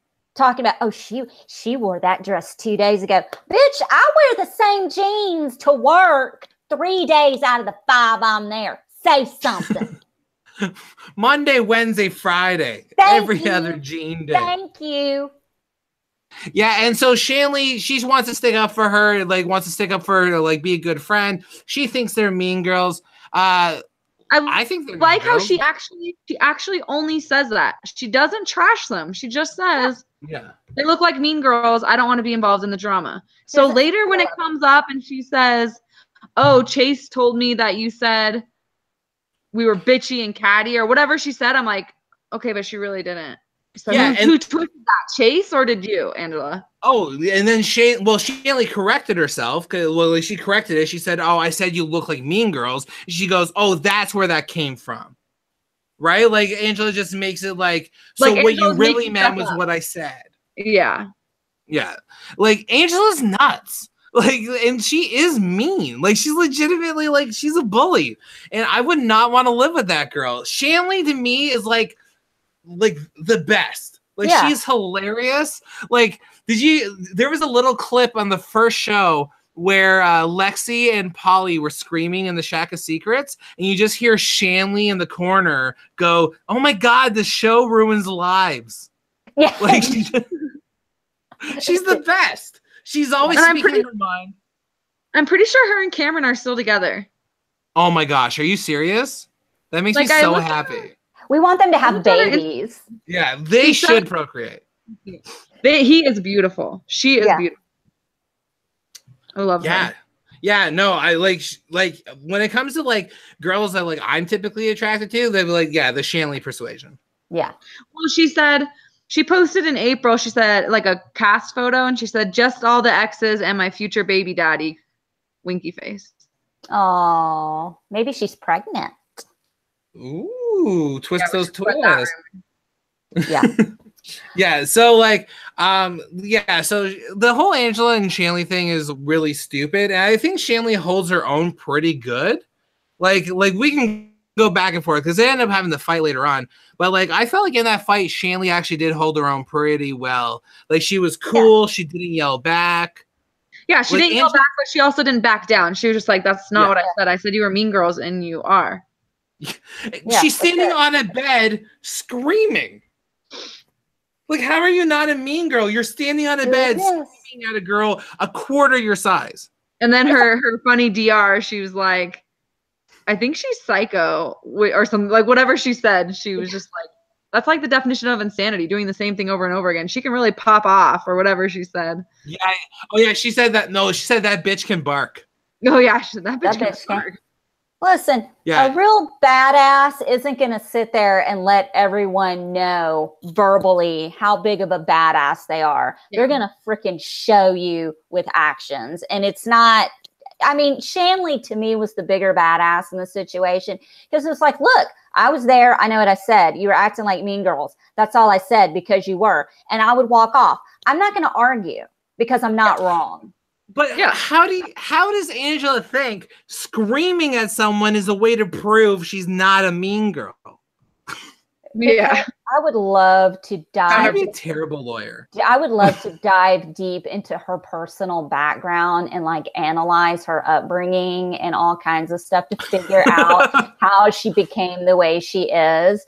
Because why do some women and men feel the need to scream and yell and be like this to get a point across? You don't have to do that. Yeah, it's weird. Like it's very foreign to me. And all of her reactions, honestly, I just think it's the reality TV recipe of attack first. Yeah. Like Ethan sent me this article about Stassi once that was like her, like how I do reality TV. And I see Angela taking on that. Like she just always attacks no matter what the situation is. Someone drops something on the floor, fuck you forever. You know, like you just go crazy. And then like you want to talk like Angela is an event of biblical proportions. Speaking of what, how did I do that transition? Oh, Jasmine, I died at this part. Had a choice to make. She had to go to the Shack of Secrets. Did you like that stuff? No, I loved the beforehand. I didn't even care about the Shack of Secrets, but Alicia is just like, did you date someone with like a biblical name? He's like, I did date a Moses. And she's like, oh, damn, he's going to be down there and he's going to part your Red Sea. Oh my God. Yeah, Faith and Alicia together were tag teaming on that one. That was so fun. Was so funny. And like, I actually like, I died at that. And like, she goes down, sees a guy in a fig leaf and doesn't know him. Like, that's like the most awkward thing ever. This. I really like this twist, and I just wish that she pulled out the big TV move and took out Angela. But I think it had to be an X. Yeah, I think it had to be an X. Oh, did it have to be an X? Yeah. Oh. But it was so funny to me how quickly she was over him. Like, he literally stood up off the couch, and she's like, oh, he's too short for me. And like didn't care and didn't want to date him anymore. Love Jasmine. That's true. Like she brought this guy in the house, and poor Louis from this show. He came on, found out that his girlfriend cheated on him twice. He was the bad guy in the situation, and then he got iced for a dude in a fig leaf. I like the PR. He was like, I kind of figured, and I'm like, he must have gotten vibes, you know, like no one really hangs out with him or talks to him or something. Because he was like, I kind of figured I was leaving and I got the closure I needed. Yeah. Like, good for you. He was just kind of there at that point and was like, yeah, that was pretty like ballsy of Jasmine to take the temptation though. Yeah. For some guy that's too short for her. And didn't even hit on her. Like, even her ex in the house isn't hitting on her. I mean. Yeah, and so this guy's name is Charles. He's in the house now. And he was the one where they're doing that shot of water on him, and then they pulled out, and it was just the producer standing there with the water bottle. They've given up. They don't care anymore. Now, I think they're doing that for us. They know how much we like it. The first thing that I thought when I saw that little stream of water is I'm sitting there watching. I go, that looks like some bottled water, and it falls back, and it puts a cow with bottled water. I'm like, I could produce the show. I'm a producer now. Just not drunk or coked out. Shit. But you could be for this show. You're in Hawaii. Live a little, Allison. Could, yeah. Yeah. Walk around with my own little bowl with a little nose straw hanging out. Hold on a second. Okay, what? And I love that they're doing this like whole little like Charles comes up, he's wearing the fig leaf, and then Faith in her DRs is like, and here comes this little choir boy with a leaf on his dick. She makes me so happy. Like, I really like Faith. And like, so see, this episode, I thought the Mean Girls were gonna get it. You know, like they set it up at the beginning with Shanley kind of calling out the Mean Girls, and I was like, yeah, like I haven't liked Taylor at all. I haven't liked Angela. Who is the third one in that mix? Victoria. Oh, yeah. All three of them I don't like. They're basically the three girls I like the least on this show. And out of those three girls, though, you know that Taylor and Angela are smack talking Victoria when she's not around. Oh, like, she's just a little honorary member, and the other two are just like, she's literally just a little chihuahua. That's right. Yeah. Yeah, she's the chihuahua hanging out with the pit bulls. That's right. Like, yeah, and like Taylor probably thinks that she's hot shit because she got Corey, and Angela thought she was hot shit because she got Tarai, so they got like the two big gets of the guys, right? Whatever. Yeah. No, Cameron is the hottest one there. Yeah, I would say that too. I think like, even though actually I think this Charles guy is pretty good looking. Can I ask a question? What is it with these guys? And I've noticed because June and Charles are the only two guys that had dreadlocks. So this is like, why do they shave their head back all the way? Oh my gosh! All the way back to here. They shave their head all the way back to here, and then have the big predator dreadlocks. I don't know. I don't know if it's a matter of like it's a style right now because I haven't really seen it before, or if it's a matter of like, oh, you've seen it. It's like been they're in the almost movie. like balding. Yeah, it's been in the movie Predator. The alien has nothing from here to here, and then the big dreadlocks. But I thought it was because like I thought the dreadlocks were synthetic. Do you think they're real dreadlocks? Yeah, no, they're synthetic, right? Yeah, but so I kind of thought like maybe because they have to go attached to like real hair or hair plugs, right? So I thought maybe they're like balding on the top, you know? So they like maybe that's why it has to start so far back. It's having the reverse effect. It's just bringing me closer to the bald spot and not pushing me away. I should get that haircut for the finale of our recaps. You should. Just like, or wear your hat backwards with the flap hanging out with dreadlocks. Right. Now, so like Jasmine ends up cutting Louis. Chase is like, yo, little time Louis gone now. Victoria doesn't give a single fuck, doesn't even say bye to him. Zero. She's the worst. Yes. And so now we're in a situation where like Marco's confused because Charles is hitting it off with Faith, and Marco's like, come back for her. No, right? Wait, he came for Jasmine. I'm so confused. Yeah, why is Marco confused? He was hitting on another chick. Oh no, Marco was hitting on Faith, right? Right. And then so was Charles. Right. And you're both Jasmine's ex. Right in front of Jasmine. Marco was. Jasmine didn't seem to give a shit, did she? Well, she was like, okay, here we go. Great. There he is. Bye. So, yeah. Yeah. And yet June still does nothing. Yeah. See, in this, because Gucci was telling him to go for Faith and make sure she knows that he likes her. This is where I'm talking about. Like, this is very like preschool. Everyone was like running around, like, "Oh, you gotta tell her this," and blah blah blah blah. And then like, while this is happening, they get even more into the preschool rabbit hole because Alicia she's had enough of Taylor and Corey. She wants to smash her face and grab her by the hair, and she's gonna do grabbing Corey's hair and punching his face. Yeah. And again, it seems like the Angela thing in the kitchen. It wasn't really warranted, and it really blew up way too fast. Faith tried to stop her, but what's that? Too much alcohol. Wait, wasn't it during the day though? Does it matter? I'm pretty sure. I don't know if she was drunk, but I'm pretty sure Corey was. Like the way he was responding, he was just like, "Weak, you're so weak." Like he seemed really drunk. He was having a great time. He's like, "You're weak. You're punching my face." I feel bad for Alicia because I know what she's saying. She's like, "We've actually dated outside of a TV show. Like we actually have connection, chemistry. We dated for a long time. Like we actually have a background, like 2 years or something." Yeah, she's like, "You think you want to be with Taylor, but trust me, you're gonna get off this show and realize you want to be with me. But you can't tell someone that." Like, because it doesn't work. You're just going to have to wait a few months. And if he doesn't work out with Taylor, then he'll come back crawling to you. But it's like, you can't tell someone that. They don't care. They're like, no, it's not. Well, we've talked about this before, that Alicia is like legitimately in love with the fuckboy. That's like what's happening, right? Like, yeah. So like we do have a lot of sympathy for her because like, feel bad for her, but she also willingly chose to come back to the situation. That's why like Lexi has no sympathy for her. Shanley sees exactly where she's coming from. So people in the house are actually pretty torn on how to respond to this situation. Yeah. Right. Because it's kind of real. I'm kind of with Lexi though. I'm kind of like, yeah, I get why that sucks. Like, and I know where you're coming from. Yeah. You really feel like you're better for him, but why the hell are you here then? Go sit at home, work on yourself, live your own life, and then he'll be jealous, you know, and be like, damn, I miss her. But you there does not make him want to be with you. Or pick up this hot new guy in a fig leaf and have your own fun on this beach. Like you're in Hawaii. Yeah. You're young. You're dumb. Let's go. Right? Like you're young. You're dumb. Let's go. The best way to get a guy back that you want, that doesn't want you, is to just cut him out because he'll always come crawling back eventually.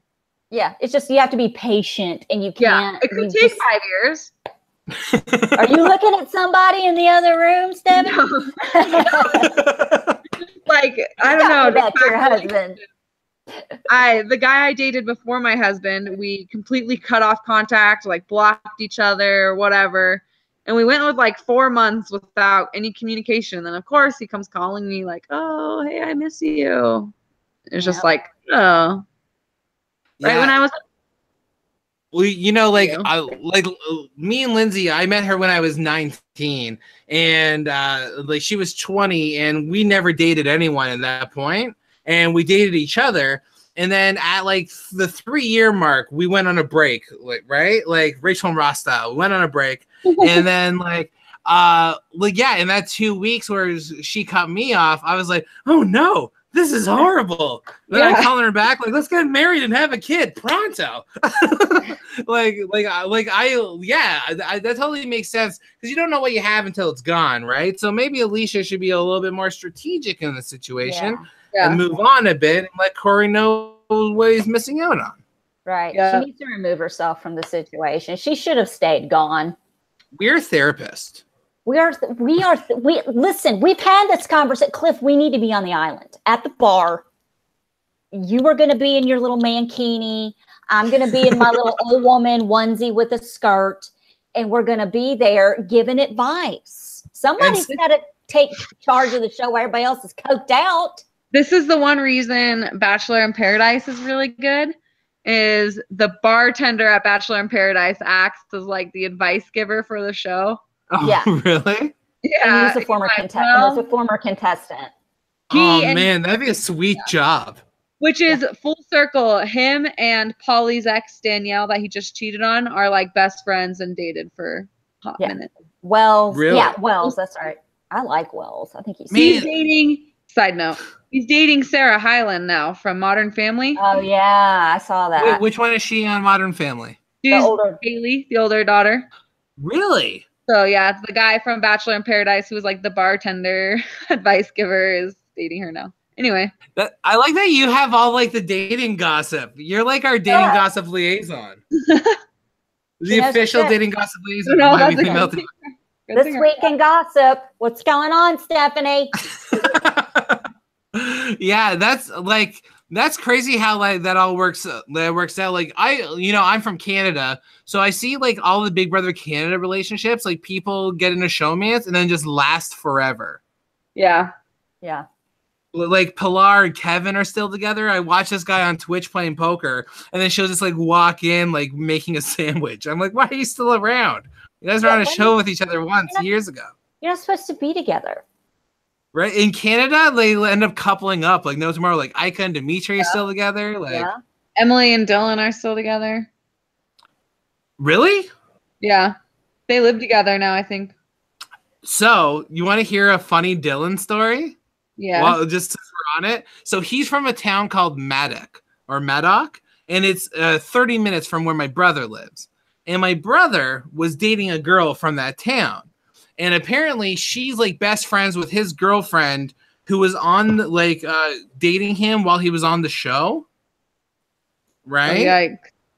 And she wasn't even mad about like the Emily stuff. What she was mad about was there was one night where he was drunk and kind of flirting with Gary in the corner of the storage room, and it's suspect whether or not Gary gave him a hand job. Oh, and like so the whole town, like, and there you got to understand this is like a small Canadian town, tucked away. Like it's pretty small-minded for the most part, and so like they all think that like he went and got a hand job on national TV from a dude, and then I guess he was like pariahed from like town. Oh my god! I watched a clip. I don't think that's what happened. I think that they were just being flirty and having fun, and he got like a ding dong honk kind of thing, like a little like. Yeah. So you analyzed the clip, Cliff? Oh yeah, I had it blown up on my screen. I was like a football coach with a chalk out. Yeah, you were looking at it like, okay, that's definitely a joke. Pause. That's a tug. That's a tug. Yeah, I'm like doing the scrubbing like an editor. Right. That's so funny. So so going back to X on the Beach, yeah. Faith is feeling friend zoned, and June keeps saying like, "Hey, I don't do business with words. I do business with feelings." Oh yikes! Oh God, I get the rich. I'm so over him. Bye. Who teaches these people how to speak? I don't get it. I don't know. This isn't business. No, it's a fucking reality show. It's X on the Beach, please. Yeah, so like pretty so wait, Faith oh yeah. So like basically the big thing in this episode was that blow up with Shanley and them, and like Taylor calling out Shanley for calling her mean girls and blah blah blah. We kind of went over it. It was just like it was one big fucking loop. Yeah. Like, you know, like this episode was kind of a bit of a blur, but it went pretty quickly, and it went to basically Faith telling everyone, "Hey, even though me and June haven't figured things out, I don't want you to cut him." Well, and they all said we wanted them to cut it. Yeah. Wait, sorry, say that again? He originally said, "I'm over it. Like he's not showing himself. Yeah. Cut him. I don't want him." Yeah. And then the next morning, I actually had sex with him last night, and it was pretty. And I keep him. Yeah. Yeah, let's keep him around for a bit. So like but now like Shanley's possibly in the heat because of the mean girl stuff. I was actually freaking out. I was like, they better not cut Shanley. Yeah, I'm gonna be so angry. I was getting nervous. Getting nervy. But going into the cut or crush ceremony, Shanley got 1 cut and 2 crushes. Yep. So was that Alicia and Cameron? No, because Cameron can't vote. I thought she had 2 cuts and 1 crush. Oh, I thought she had 1 cut and 2 crushes. I can't remember. I know she got I want to say she got Alicia's. Yeah, because it does say, you actually, in my notes, it does say Shanley got 2 crushes. So I'm interested to see who gave her the other crush then.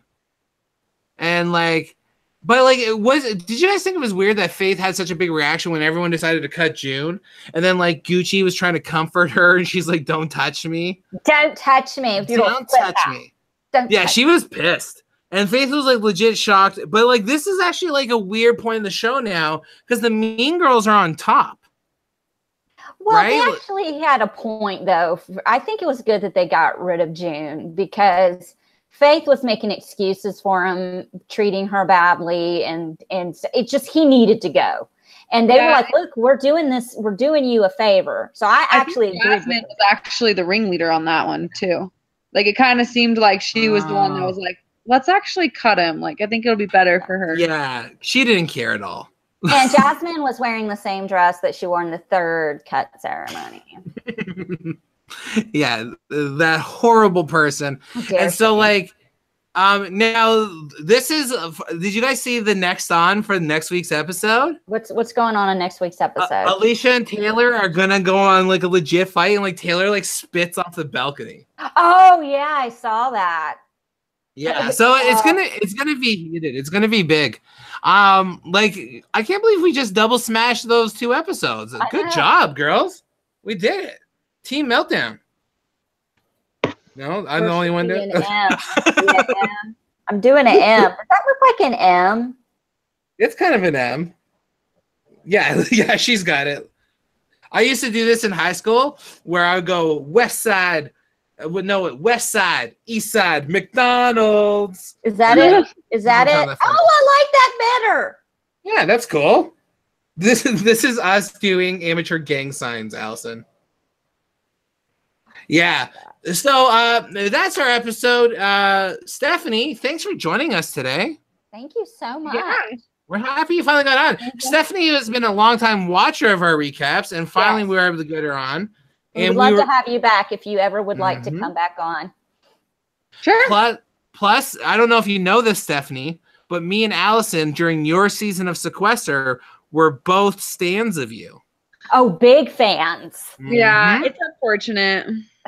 Yeah, but you did have one of the best speeches since my speech, so that was pretty good. Well, it was hard because I feel like I'm really obnoxious in real life and like really outgoing. And then, so going into it, I was like, I don't want anyone to know I'm like best friends with Ethan, who's obviously a big personality. Yeah. But like, I'm going to be quiet. I'm just going to like kind of sit in the background. But it just so happened that was a season that was like advantageous to be obnoxious. Yeah. You're going to win if you're the most obnoxious. Yeah. Like everyone who was loud and annoying made it to the end. And wow, I should have just been myself. I could have won. Right. But it was a weird season to watch. It was the last full season. It was the last full cycle that I watched. I watched others after that, but it was the last one that I watched every single. It was the end of the good era. After that, I can't remember anyone who was on it. Yeah, I agree. And like, see, season 1. A lot of people didn't watch season 1, but it was actually really iconic. Even though like I was like an early boot, like I was the second person knocked out. I went out in great fashion. I had a great time. Me and Ethan had a big fight. That's how like I went out. Yeah. Like I went out trying to sink his ship. Ethan's hilarious. Oh, he was really. The thing is I went at him because I knew he'd be the most fun to fight with. Yeah. Oh, he's so fun. He's so fun. I knew he'd be really catty and intense. And it got to the point where Kim joined in, and that's when she called me a giant douche waffle. Like I came into the chat. Right as she's going, he's a giant douche waffle. And I'm like, who is? Is it me? Am I the douche waffle? I was like, hello, I'm here. I heard my name. Yeah, that's too big, too fast.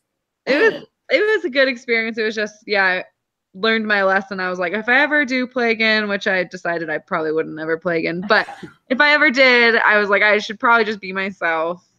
Yeah, you'd be a good contender for a second chance season for sure. Yeah. Would you ever consider going on like a real reality TV show? Yeah. No, that's the question. It's not real, but yeah. I've never applied for a real reality TV show, but I've always wanted to go on Amazing Race though. I was going to say, you seem like, because you do a lot of like physical stuff, like hikes and stuff, right? So like, I feel like I'm good at planning stuff. So I feel like be efficient, and I don't know. I feel like that's something I could be good at, and I like traveling. Would Or you go with your Survivor. hubby on The Amazing Race? What? Would you go with your hubby? My husband or my dad. Yeah. My dad loves Amazing Race, so whatever would get me on, I guess.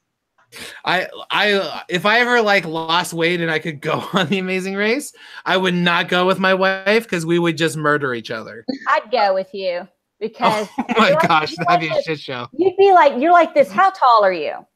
I'm 6'2". Okay, see, I'm 4'11". So see, you could throw me on your. You would be like Luke Skywalker, and I'd be like Yoda. And you could just throw me on your back and run. And I'd be like, throw me in one of those like things you put little kids in. What is it called? You know. A Bjorn?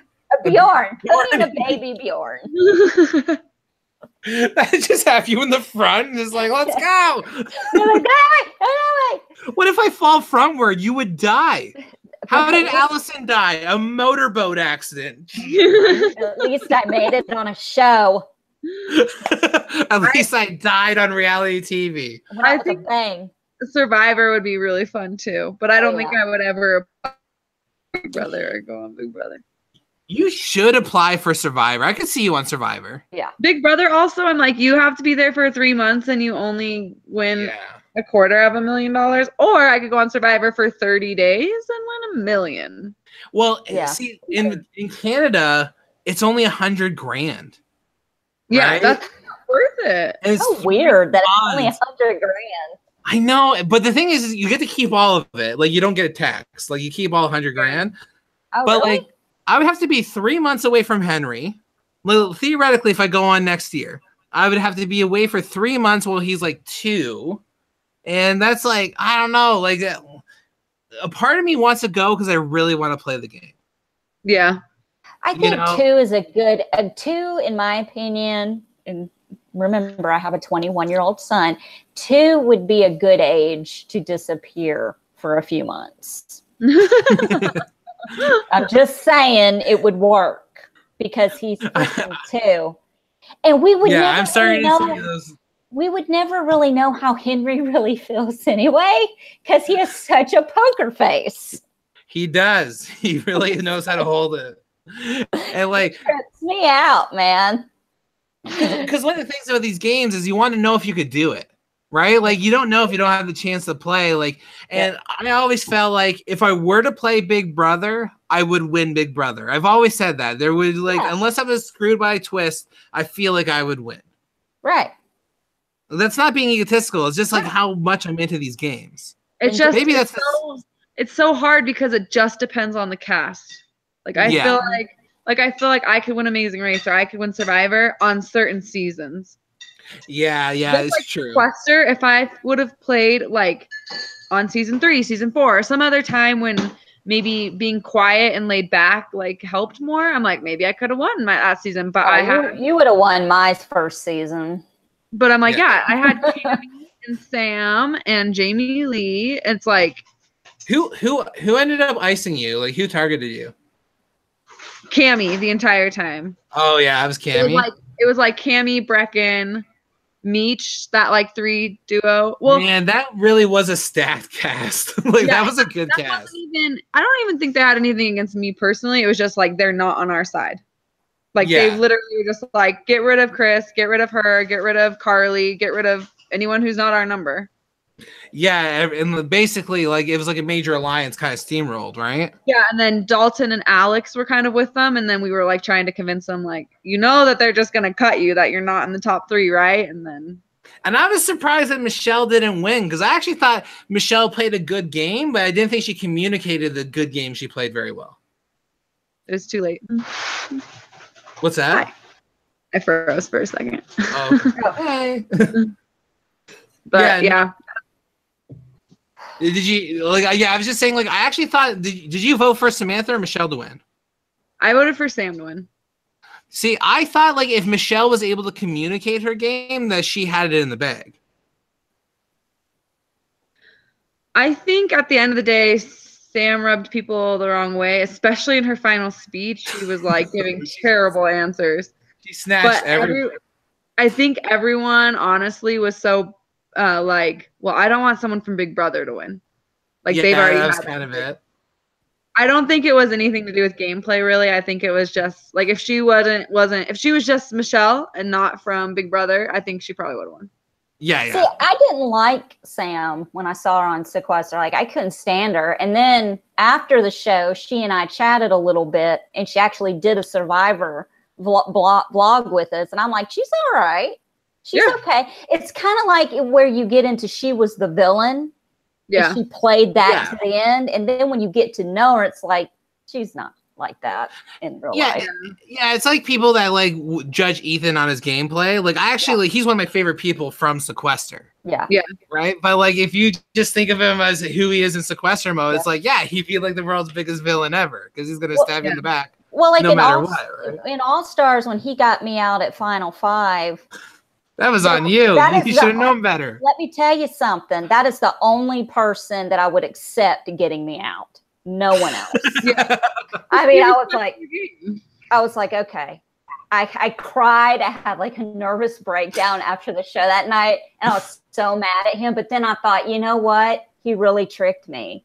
Like I could have listened to Albie. I should have listened to. That's fine. That was on me. Talking a hard place. Listen to Ethan and listen to Albie. That guy got me so good that I was like, you know what? I respect the hell out of him. And he and I actually had a real good long talk when it was all over. And I was like, man, I would team up with you. I really would. You little fucker. See, he was on my very first night, he aligned with me. And then I was like, oh, I definitely want that guy out as soon as possible. He's going to be really, really dangerous. And then he was. And no one listened. Like I made like in the very like second episode, I warned everyone about Kim and Ethan, and then they made it to like second and third. Yep. Right. Like I told everyone about them. Same with me in 5 and 6. With me, I was like, we got to get so and so. We got to get this, but nobody listened to me. They looked right over me and through me. Nobody listened to me. I'm just Goofy Allison with a cat over here. Nobody wants to take me seriously. Listen to a gosh damn thing I have to say. And guess what? Those people won. I didn't think Sam was gonna win because she snatched people in her final speech too. Yeah. she was digging. She put on a show though. Deep hole. Yeah. I'm like, oh my gosh, you had the votes, but you're screwed now. You're fucked. You would have lost. Yeah, that's crazy. But yeah, I do gotta head out. We just did 2 hours. Yo, beast mode. We did it. We did it. We finally did it. Is we're gonna sign off, but the three of us will stay here for a minute. I'll stop this, so don't hang up yet, Stephanie. Okay. So mysterious. So mysterious. So I want to thank everyone for watching. We'll be back next week for the recap of episode 9 of X on the Beach. I don't know what day, and I don't know what time. Sometime between Friday and Sunday. That's all I got. We'll let you know. We'll announce it on the channel. That's right. If you subscribe to My Weekly Meltdown, you will get a notification when we go live. And if you like just like the page, My Weekly Meltdown on Facebook, you can follow me on Twitter at Summers, SOMMERS 1977. You can follow me on Instagram, the.memphis.darling. And Stephanie, if people wanted to follow you on Twitter or any kind of social media, how would they follow you? If you want to be followed. I love being followed. Twitter, I think I'm at Don't Step on Me too. I think that's when I made it. I don't know. But that's Stephanie Wolf. Stephanie Wolf with 2 O's. No E. Yeah, that's a badass name. Everything. Stephanie Wolf. See, that's a reality TV name. That sounds like a Survivor winner right there. That's right. Right? I married into that, and then I got a giant wolf tattoo after I got married. And then you can have a catchphrase and say the wolf stays wolf. What? What? And then you just howl for hours on end. Is that the Howling Girl? That one Amazing Race? That's crazy. And I'm Clifford Myers. You can I'm on YouTube and Twitter and Facebook, and I've been streaming a lot lately on Instagram and Facebook. So come join my streams and just talk about nothing for a long period of time. I'm really good. Kind of like this show. Kind of like all of our episodes. All right, guys. Thank you so much for watching. We will see you guys next week. Actually, coming up, I think on Friday, June 15th. I could be wrong. Don't get me lying. But Cliff, Nate, and Tyler and I will be doing a Big Brother Fantasy League game. I've never done one. I think my list is epically the best. Spoiler alert, I saw Allison's list. It is pure garbage. It's the worst. It is a flaming ball of trash. You guys will love it. It's the worst for 16 people that have ever played Big Brother. And I put them in a list. I'm going to win. All right, guys. Thank you so much for watching. And we will see you guys sometime next week. I don't know. All right. Bye, guys. Peace out, guys. Bye. Bye.